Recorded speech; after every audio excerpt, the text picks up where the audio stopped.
All right, fellas, welcome back to another weekly update for the video game resale challenge. And we did, again, we basically did quite a bit of purchases this week. I did do some sales, I guess I should say this past week, but the majority of our transactions were purchases, man. I got several bundles for Nintendo Wii's, Nintendo Switches, and so let's kind of go over the numbers real quick. So we ended last week at 1133.41 in our budget. I don't know if you guys can see that, but I'll just take myself off here.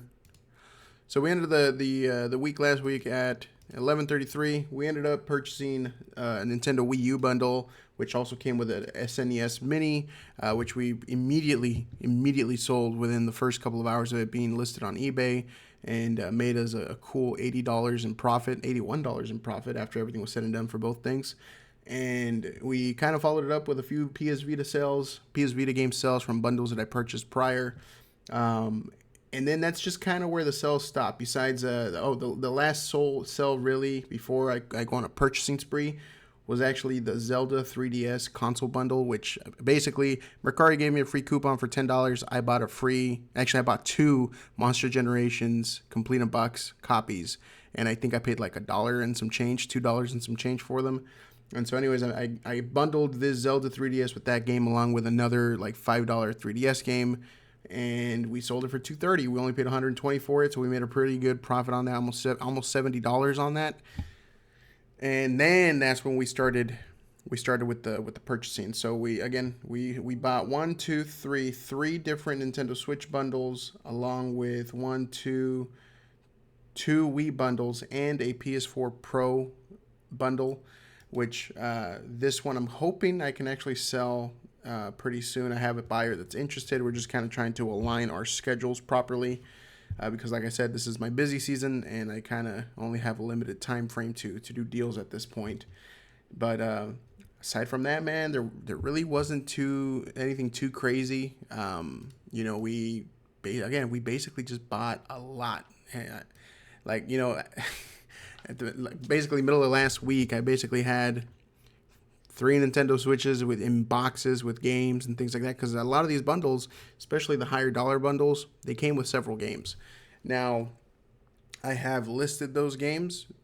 Some of those have already sold during this week, but essentially, I sold the consoles with like one game on one bundle, one Switch with 3 games, and then one Switch just by itself, because that's what the buyer wanted.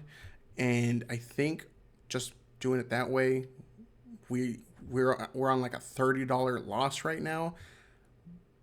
But believe me, we've already made profit on that easily. I've already sold through several of those games. I still have several games left, and I think at this point I'm going to try to find some cheap Nintendo Switches, Nintendo Switch OLEDs, to maybe bundle with some of the games that are cheaper, $10, $15, $20 games, to see if I can push it locally. Because what I have noticed, and for those of you guys that may be trying to do this, or you're currently doing this, one of the biggest things I've realized is Facebook Marketplace for Nintendo Switches is really good for parents. So the majority, like out of all the Nintendo Switches I've sold on that platform, the majority of them have been parents with kids.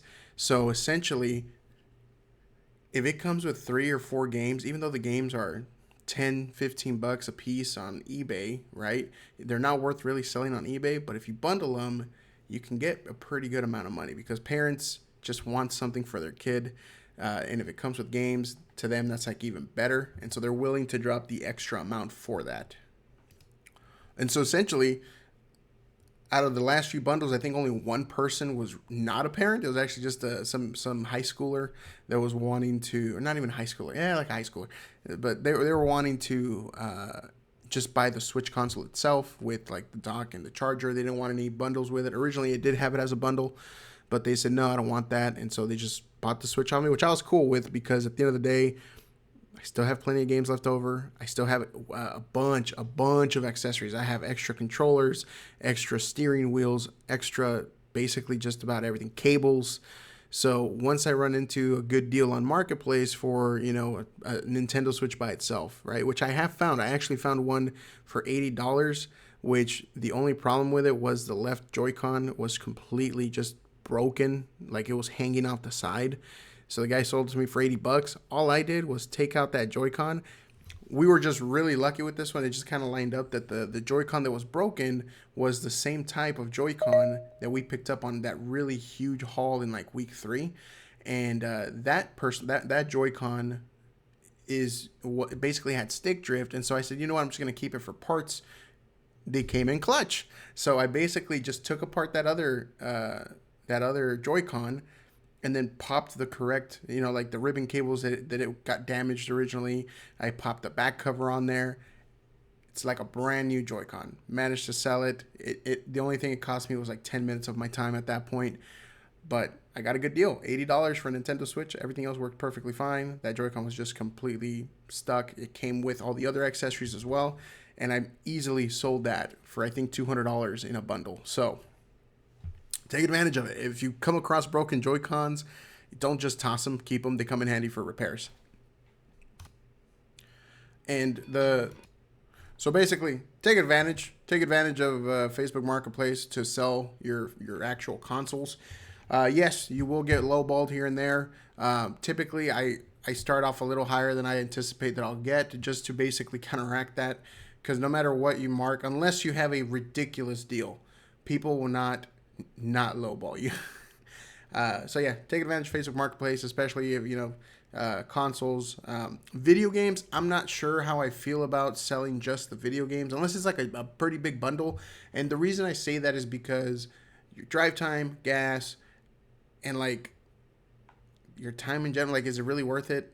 Because you're going to spend the same amount probably in gas plus 30 minutes to an hour, unless it's like a local deal for just one, let's say $30, $40 game. You're better off selling it on eBay, because eBay is going to take their fees and the shipping label, and it's going to be about the same, except you don't have to put in such a time commitment.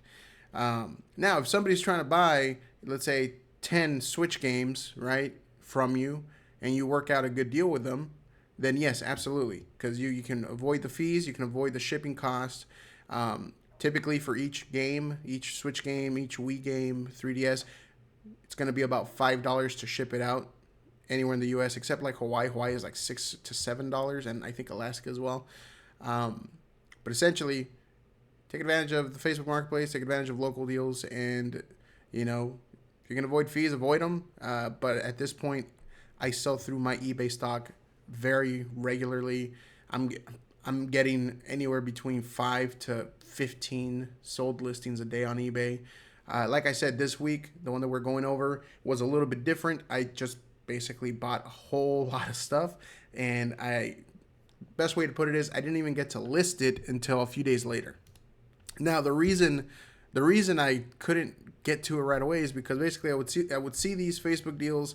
I jump on them. I go during my lunch break real quick to go pick them up from people. And then, like I said, this is my busy season at work. I'm working 12 to 16-hour days. So listing them is just taking me a little bit longer during the next couple months or so. So I've been typically listing them about 2 to 3 days after I've picked it up, which, yes, it does impact when these items sell and what week these kind of carry over to. But it's just... I'm just rolling with the punches. I'm trying to list them as quickly as possible. But I will say, the moment I list them, they're selling within a day. Especially Wii games, Wii Sports, Wii Sports Resort, Super Mario Bros. For the Wii. Those type of games are selling easily on my eBay for $25 to $30 within 24 hours. Like, they sell there again. They're the easiest to sell. They're the easiest to flip. And the thing that kind of blows my mind is that Nintendo Wii Sports, right, and Wii Sports Resort, they were typically bundled with the Nintendo Wiis, and on top of being sold separately, right? But somehow, even though these games are just so common, people spend $30, $25 to $30 for each game, depending on whether it has a case. If you have a regular hard case, they do sell for about $30. If you just have the little sleeve, they sell for about $25, and without anything, they sell for $25. But it's really strange how a game that is so common, and I can quite literally every single Nintendo Wii bundle that you look at on Facebook Marketplace, a lot of them have Wii Sports Resort. You either have one, two, or multiple. I've picked up some that have two or three Wii Sports along with one Wii Resort. Things like that. So it's kind of interesting how that game or those games, they sell really, really quickly. They're very, very liquid. Wii games, Wii Sports, Wii Resort, not obviously not all Wii games, but the majority of Wii games that people bundle in are worth, I mean, not the majority. So the bundles that come with Wii Sports Resort, Super Mario Bros, those are so liquid. And people sell the bundles for $60, $100, and you can sell the games just by themselves, just 3 games, and it's worth the amount of money that you dropped on the entire bundle, which includes the console. So right now in my garage, I have about 4, maybe 5 Nintendo Wiis that I am still in the process of, cleaning up and fully testing them. Now, granted, I have tested several of them.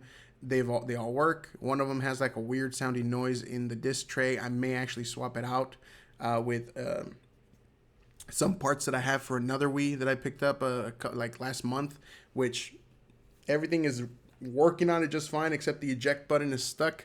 So essentially, if I can just take it apart real quick and I have the tools for it, it'd probably take me 15 minutes. I can pull the disc drive off of that one, put it into the other Nintendo Wii that doesn't have a stuck eject button, and boom, there you go. So that one Wii, I was gonna try to fix it by finding the eject button.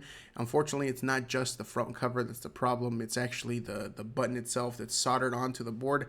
Yes, I could solder it, but that's a lot of time. I have to take it all apart, take out the board, solder off the part, get the part, install it, and then test everything out. To me, it's a lot easier to just take off a few screws, pop off the disc reader, pop it into the new one, and then just kind of do that. But essentially, I have a lot of Wii. I have 4 or 5 Nintendo Wiis just sit in my garage on my workbench. I have about, my goodness, dude, I have like maybe 40 to 50 Nintendo Wii games. I'm not even kidding you. The games that we have sold thus far, if you've noticed, they've mainly been Super Mario Bros, Wii Sports Resorts, Legend of Zelda, the big 3 that easily are liquid. They're like liquid cash. You put them up on eBay, they sell right away. All the others are just $5, $10 a piece. They're the family games and things like that. But here's the thing. People on Facebook Marketplace love that stuff. So I can literally get those bundles, right? Put them all together. I can get those bundles, clean them up, put them up on Facebook Marketplace, and put like 10 or 15 Wii games, and I can probably sell that bundle for about $100 to $120 easily, because I've done it before. I think I've sold 1 or 2 like that already. Now, the cool thing is, one of the last Wii bundles that I purchased included a whole mess of things, like a whole fitness pad, almost brand new sealed in box, a whole like 2 or 3 Wii Motion Plus controllers with boxes. And then that's another thing, the accessories for these things, I didn't realize how expensive those Wii controllers can get. You can get 2 Wii controllers for about $25 or $30 on eBay. I have a whole bag with about 15 controllers, 16 controllers, something like that are Wii Motion Plus, I believe. And the Wii Motion, no, I'm sorry, I have regular Wii controllers, and I have about six Wii Motion Plus. The Wii Motion Plus controllers by themselves, they sell for like $15 to $20, and that's just for one. So there's a lot of money in Wii stuff.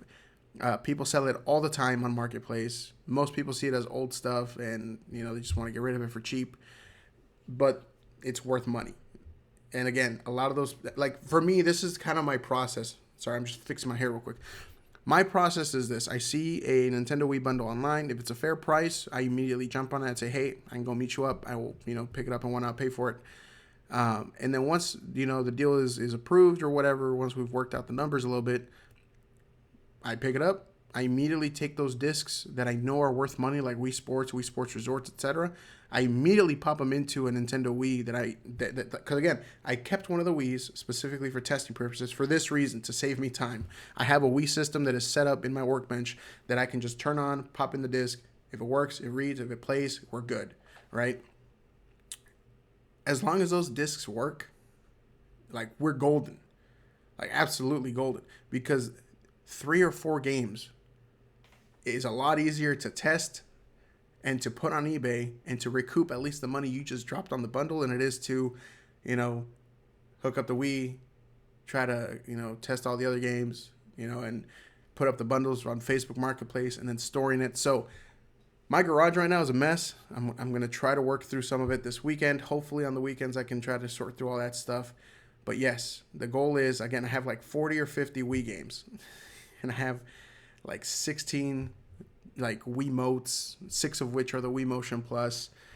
The goal is to basically sell everything in bundles. I also have a lot of third-party controllers. Now, obviously the original Nintendo controllers are worth more. What I've noticed is I can sell the third-party controllers with the Wii locally and then keep the official Nintendo Wii controllers and sell them online for a lot more money than they're worth locally. So I'm just kind of piecing everything out, making small bundles for people who, for families that just want to play Wii, and for Wiis, believe it or not. I'm going to stop this video soon because it's already almost 20 minutes long. But to end, I'm going to end with this. Nintendo Wii customers that I've had in the area tend to be my age, which means they were kids when the Wii was out, like I was, and now they're just picking up a Wii because they're just like, hey, I want to play those Wii games that I couldn't play when I was a kid, or my wife wants a Wii and she's been waiting to get a Wii. And so I get a lot of people like that have bought a couple of bundles. I've had several people keep reaching out asking me. So there you have it. That's what I'm working on. There's a lot of stuff in the background that I'm still working through. Like I said, the Wii stuff, but not a bad week. We ended the week with $1,141.29 in our account, which technically is $8 more than last week, but we added a lot more inventory that we're still selling through, and we have sold through. This is just up to like the end of week 7. I will be updating this here shortly to reflect the actual standings as of the beginning of this week of May 10th. So that's all I got for you guys. Thanks for tuning in. So far, we're doing pretty good, and I can see us by the end of June, we'll probably be at $2,000. And again, the biggest hurdle in the beginning was not enough funds to buy multiple things to be able to flip. Now I'm starting to realize that the problems that I'm starting to get are, we have a lot of money, we're buying a lot of stuff because we can, and there's a lot of good deals. But now comes the Timex aspect. So now I got to put in a little bit more elbow grease to actually, set up the Wiis, sell the Wiis, put pictures up for those Wiis and test all those games out. So now more time is being taken, and space is being taken. Granted, I have a really, really big garage. I have several shelving spaces, which is where I put all this stuff. But yes, as we continue on this challenge, I assume that those will continue to grow, and obviously, certain deals are going to be better than others. So far, I think we haven't really lost money on a deal, heck yeah. But, we're trying to average about $20 to $30 return on each sale. Obviously, it depends on what it is. So, like, on a 3DS, we made $70. On a Wii U bundle, we made about $40. Like, that's cool, right? So we'll see how it goes. But again, that's all I got for you guys today. Let me know what you guys think. And I'm still trying to figure out a way to do like the bundles, in terms of how to put them on the list. The way I've been doing it is taking the total that I paid for the bundle immediately off the top, and then marking the games that are sold after the fact as 0 cost basis to kind of make up that. So hopefully that's a good way to go about it. I'm still kind of trying to figure out how most people do it, or if this Wii bundle cost me $200, should I divide it by the console and games that came with it? Essentially making, if I got 10 games in 10 games in a Nintendo Switch, and I got it for $200, which essentially makes it like $20 for the Nintendo Switch, $20 for this game. I don't know. I'm still figuring it out. But thank you guys. Appreciate y'all.